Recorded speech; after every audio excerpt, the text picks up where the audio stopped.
Bismillahirrahmanirrahim. Alhamdulillahi rabbil alamin. Allahumma salli ala sayyidina Muhammadin al-fatihi lima ughliqa wal khatimi lima sabaq nasiril haqqi bil haqq wal hadi ila siratikal mustaqim wa ala alihi haqqa qadrihi wa miqdarihi al-azim. Amma ba'd.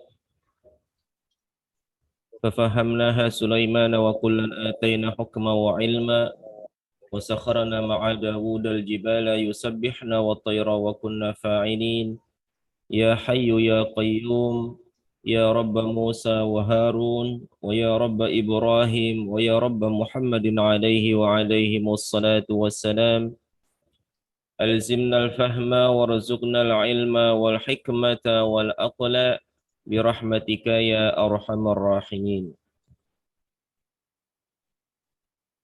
Rabbi syrah li sadri wa yassir li amri wahlul 'uqdatam min lisani yafqahu qawli wahdi qulubana bihaqqi sayyidina Muhammadin.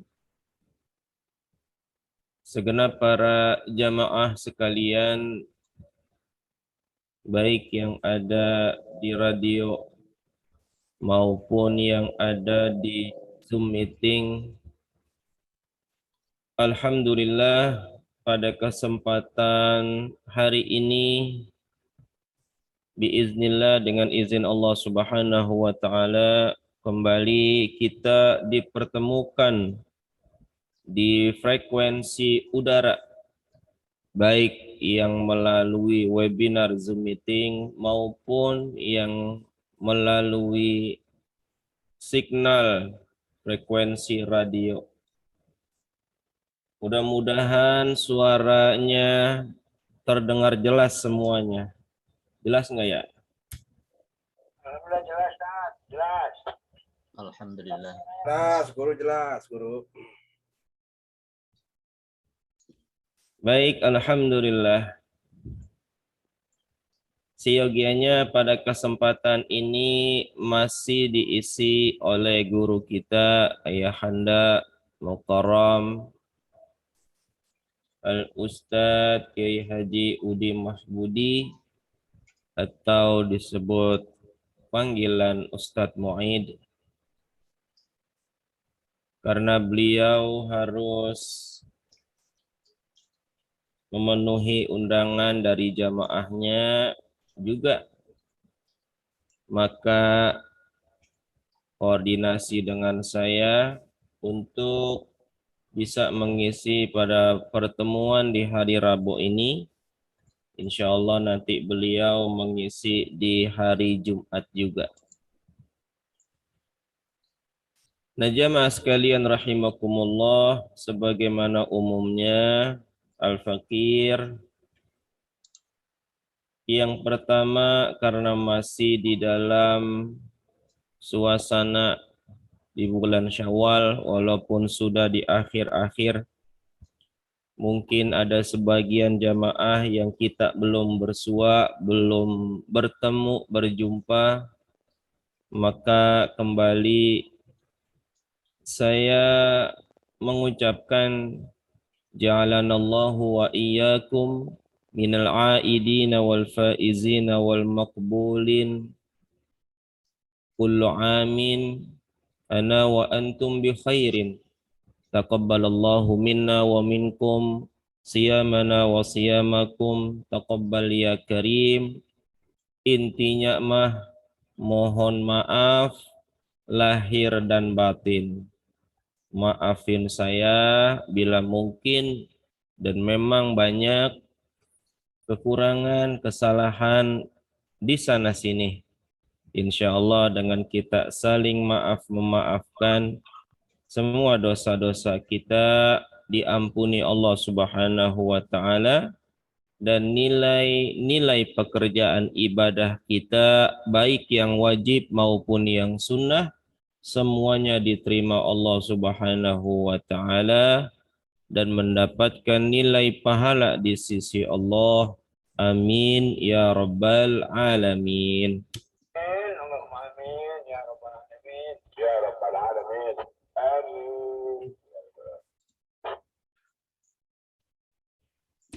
Nah, para jamaah sekalian, kembali di dalam materi bahwa pembukaan pengajian ini masih tetap saya membuka dengan pembelajaran pada dasar-dasar ilmu tajwid, dasar-dasar ilmu tajwid.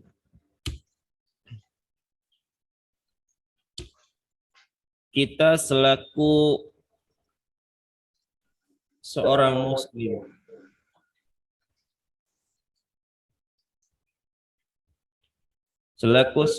muslim, hendaknya kita ini mempelajari dan memahami tentang dasar-dasar ilmu tajwid.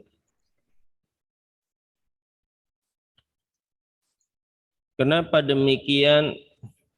Karena itu juga salah satu hal yang harus kita perhatikan karena berkaitan nanti juga dengan urusan ibadah kita. Baik di dalam sholat maupun dalam rangkaian ibadah-ibadah yang lainnya yang berkaitan dengan urusan bacaan. Di dalam sholat saja ada yang disebut dengan rukun qauli, rukun ucapan, di antaranya bacaan takbiratul ihram, ada bacaan surah Al-Fatihah yang kudu benar itu. Yang kudu benar. Kenapa kudu benar? Karena kalau enggak benar bacaannya, maka dikhawatirkan tentang keabsahan ibadah sholatnya. Bacaannya kagak benar yang bisa menyebabkan kesalahan makna arti, terutama dalam bacaan surah Al-Fatihah. Di dalam mazhab kita ikutan dalam mazhab Imam Syafi'i bisa membatalkan sholat kita. Gitu. Makanya kudu dipelajari. Karena yang namanya apalagi kita bermasyarakat dan kita ditunjuk atau dipilih jadi imam misalkan bagi laki-laki ataupun perempuan dengan perempuan. Mimpin dalam sholat, maka di dalam bacaan diantaranya dalam bacaan surah Al-Fatihah kudu benar itu. Tahu kudu apa kagak ya?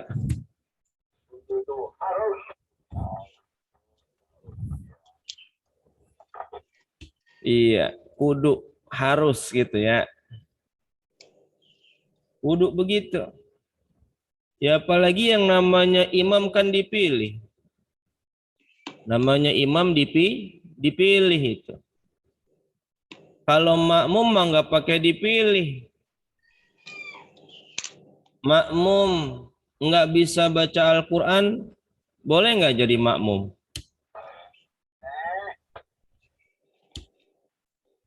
Makmum ngomongnya rada-rada pelok, rada-rada bindeng, boleh jadi makmum. Ketinggalan, boleh jadi makmum. Hatta mungkin orang yang belum bisa sholat, belum ngerti sholat, boleh jadi makmum. Tapi kalau orang yang belum bisa baca Fatihah, boleh nggak jadi makmum? Nggak boleh, bro. Lah boleh kalau jadi makmum mah. Boleh kalau jadi makmum. Yang kagak boleh orang yang belum bisa baca Al-Fatihah jadi imam. Boleh nggak jadi imam tuh orang yang belum bisa baca Fatihah? Ada. Iya. Gitu. Makanya dipilih tuh. Biar kata ibaratnya sebutannya kiai juga. Imam besar misalkan saja. Kalau imam besar berilmu beda. Nih imamnya besar badannya. Atau disebut juga misalkan saja ustadz besar. Atau dipandang disitulah di masyarakat. Kalau belum benar baca Fatihahnya, enggak boleh jadi imam. Gitu. Karena pilihan imam itu paling tidak yang butuh kita ketahui, itu pun ada urutannya. Yang jadi imam pertama orang yang alim. Orang yang alim. Ya orang jadi imam mah bukan hanya sekedar bacaannya doang yang tahu. Paling enggak dia mengetahui tentang bagaimana keabsahan sholat di dalam fikihnya. Jangan sampai jadi imam kagak tahu mana rukun sholat, mana rukun wudhu, mana sunnah sholat, mana sunnah wudhu, yang membatalkan sholat, yang membatalkan wudhu, nggak tahu. Ini bermasalah ini. Ya kadang-kadang kan orang yang misalkan saja, dia mah hafiz, udah misalkan 10 juz, jadi imam. Nah kalau belum paham tentang keabsahan sholat, nah ini bermasalah juga. Ini bermasalah. Paling tidak yang pertama alim itu. Orang yang alim tentu dia juga diharapkan betul benar bisa membaca Al-Fatihah di antaranya yang benar. Kalau sesamanya ada 2 orang sama alimnya, maka pilihannya yang kedua yang paling fasih bacaannya. Yang paling fasih bacaan. Gitu. Paling fasih bacaannya. Dipilih tuh, diseleksi. Tentu yang menseleksi adalah orang yang benar-benar bisa baca. Jadi kadar kita sudah benar atau baik dalam bacaan kita, terutama bacaan Al-Fatihah, ya kudunya ada yang dengerin guru kita gitu. Udah benar belum? Belum, bukan cuman hanya tibang katanya mah kita udah bisa gitu. Kita udah bisa. Udah setorin bacaannya belum? Udah talaki musyafahatan belum? Ya belum sih, kayaknya mau bisa gitu. Kayaknya bisa. Ini juga belum ini, gitu. Jadi masih kudu belajar, disetorin bacaannya. Guru kita dengerin udah beres apa belum, gitu. Kalau ada yang belum beres, maka diberesin tuh sama guru kita. Salah nyebut haknya.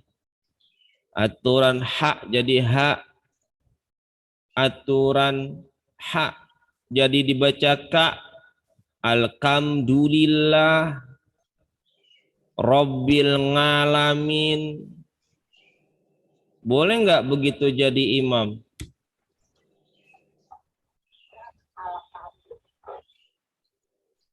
Yang bacanya tuh alhamdulillahi rabbil ngalamin. Boleh kagak jadi imam?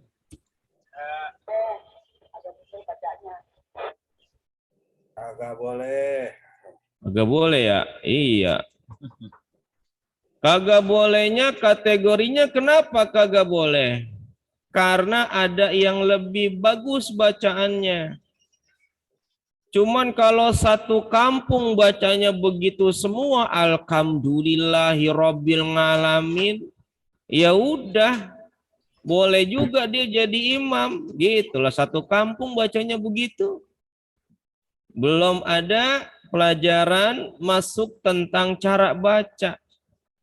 Boleh. Kalau sekiranya satu kampung begitu semua bacaannya. Dia yang kira-kira rada beresan dikit dah tuh jadi bacaannya, jadi imam ditunjuk. Lah kalau masih adanya misalkan Pak Surya yang di situ, wah kudu Pak Surya yang maju jadi imam. Nyebut hak belum beres, nyebutnya kak. Pak Surya tuh bisa nyebut hak, alhamdulillah, kudu Pak Surya yang jadi imam, gitu. Nggak boleh tuh orang kampung. Iya, jadi sampai begitu itu. Dipilih tuh yang paling fasih. Iya, gitu ya. Makanya ya kita kudu belajar ini. Atau kalau kita belajar fikih aja, kalau kita belajar berjamaah tuh, belajar berjamaah. Salat berjamaah kan ada syarat-syaratnya. Gitu. Ada 11 tuh, ada 11 syaratnya berjamaah. Biar tuh jamaahnya benar. Jamaahnya dikategorikan benar berjamaah. Biar jamaahnya itu enggak salah. Tuh kalau kita belajar tuh gitu. Jadi enggak sembarangan aja sholat berjamaah juga.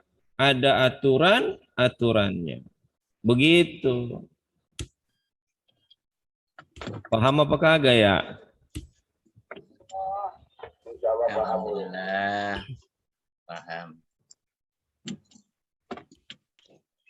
Iya kalau pilihan itu fasihnya sama juga. Alimnya sama, fasihnya sama, gitu. Yang ketiga dah tuh dia maju lagi dah tuh. Apa? Yang rada tuaan. Ya, yang tuaan yang maju. Alimnya sama, fasihnya sama. Yang rada tuaan maju. Sama-sama alimnya. Sama-sama fasihnya. Oh tuaan Pak Surya yang maju gitu. Iya. Itu ngurut itu. Tuanya sama. Lahirnya sama. Tanggalnya sama, bulannya sama, sampai jam-jamnya sama. Misalnya saja gitu ya. Baru turun lagi tuh yang keempat. Yang paling lama tinggal di situ. Yang paling lama tinggal tuh di daerah itu tuh. Yang paling lama siapa tuh? Oh, tuh. Oh, Pak Surya lagi yang paling lama di situ. Misalnya Pak Surya yang maju jadi imam. Gitu. Bukan dibully, bukan ini ya. Jadi biar paham. Sama-sama juga. Tinggalnya paling lama di situ juga. Dia brojol di situ. Sama juga. Habis sudah tuh kalau syarat fikih mah. Iya. Kalau syarat fikihnya udah kelar dah tuh. Udah siapa lagi yang dipilih kalau begitu? Ya kalau dipilih kalau begitu mah syarat-syarat yang lain dah. Ya, syarat yang lainnya apa? Ya paling enggak ini mah nambahin doang kali ya, nambahin doang. Yang bininya lebih dari satu, itu. Tambahan itu. Iya kali gitu ya. Iya. Mentok udah alimnya sama gitu. Fasihnya sama. Tuanya sama. Sampai brojol tinggal tuh di kampungnya juga sama. Mentok udah. Ya udah dipilih lagi deh tuh. Yang bininya lebih dari satu. Ngapa bininya lebih dari satu? Biasanya sabaran gitu, sabaran. Bini yang satu kagak boleh pulang di situ, diomelin. Masuk ke bini yang lainnya sama juga. Akhirnya tidur di masjid dia. Karena saking sabarnya tidur di kolong bedug gitu. Ya itu mah tambahan aja, itu mah jangan diituin, jangan dicatat, jangan dicatat. Ya jadi sampai begitu itu. Jadi kagak sembarangan gitu. Jadi kagak sembarangan ibadah. Nah kita itu ibadah nggak boleh sembarangan. Termasuk juga dalam bacaan. Makanya misalkan ada daurah bacaan surah Al-Fatihah, misalkan aja ngikut. Iya tibang kita belum ngerti, nggak apa-apa, udah ngikut, nyari ilmu, niat thalabul ilmi. Syukur-syukur berani tuh. Ada kesempatan nyetor bacaan, ikut tuh, ikut. Biar kata mungkin masih banyak salahnya, paling enggak tuh kita jadi tahu. Ibarat check up nih, check up. Wah, udah check up kan biasanya mah takut ya. Pas giliran check up, enggak taunya alhamdulillah semuanya sehat. Bersyukur. Pas giliran check up, ternyata banyak catatannya. Ini hati-hati nih, misalnya ginjalnya bermasalah, ini hati-hati nih, jantungnya ini, tuh begitu. Masih alhamdulillah juga itu. Kenapa? Ketahuan buru-buru. Jadi buru-buru diobatin. Insya Allah mudah-mudahan sehat, sembuh, gitu. Lah kalau kita nggak check up misalkan aja nggak ketahuan, tiba-tiba langsung is dead, oh gitu, mati. Kenapa? Oh ininya bermasalah. Nggak buru-buru diobatin, gitu. Jadi makanya tuh kudu ngaji, belajar baca kudu. Karena dalam masalah urusan belajar ilmu, paling nggak 3 hal tuh yang kudu kita pelajari. Tiga hal. 1, ilmu tauhid. Ilmu tauhid. Ilmu apaan, Pak? Tauhid. Ilmu tauhid itu yang pertama. Yang kedua, ilmu urusan ibadah. Di dalam misalnya urusan pelajaran fikih. Kudu tuh pelajarin. Belajar fikih. Dalam mazhab kita, para a'immah, mazhab ikutan ahlu sunnah wal jamaah, boleh kita pelajari dalam ikutan mazhab Imam Abu Hanifah, dalam mazhab Imam Malik, mazhab Imam Syafi'i, mazhab Imam Hambali. Maka kita pelajari itu, kita belajari. Kebetulan kita ngikut, misalkan dalam urusan ibadah pembelajaran fikih, ngikut mazhab Imam Syafi'i. Pelajari itu bagaimana aturan-aturan mazhab Imam Syafi'i. Gitu, belajar. Udah kelar sambil mengetahui pembahasan mazhab imam yang lain. Jadi ada aturannya sebagai tambahan ilmu kita. Nggak sembarangan kita ibadah gitu. Yang ketiga, kudu kita belajar ilmu tentang akhlak, adab, tentang adab. Dalam ilmu tasawuf. Jadi bagaimana kita beradab kepada Allah, berhadap kepada Rasulullah, bagaimana beradab kepada kedua orang tua kita, bagaimana adab kepada guru-guru kita, bagaimana beradab di dalam pergaulan kita. Banyak tuh Tuh gitu tuh kudu belajar. Ya. Makanya dan hal yang menunjang di dalam masalah 3 hal tadi itu juga pelajari. Itu juga pelajari. Kebetulan dalam urusan ibadah ada di dalam sholat masalah urusan bacaan. Berarti cara belajar baca itu juga kudu kita pelajari. Ya, paham apa kagak ya? Insya Allah paham. Insya Allah.